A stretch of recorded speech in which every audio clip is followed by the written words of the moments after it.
Hello, this is Patty and welcome into my kitchen.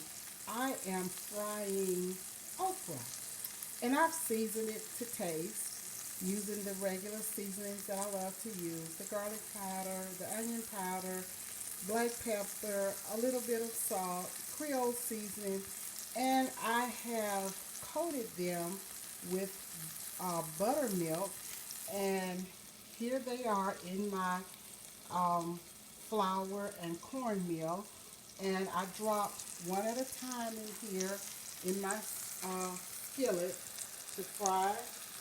And I'm going to be very careful about turning them so that I won't, um, break them up or get the coating off. And once they're all brown the way I want them to, then I will dip them out and put them um, on um, the drain so I can drain the oil off them. And here they are. Very careful not to break them up and break all the coating off or tear the coating off. And these are fried okra. And again, this is the batter that I battered them in. I'll come right back and show you the end result.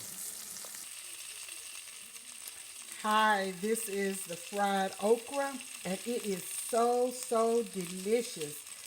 Please like, share, and follow my page, my channel. And if you like it, please subscribe and tap that notifications bell so you can be reminded of my new uploads. Again, this is Patty's Southern Kitchen, and we will see you soon. Goodbye.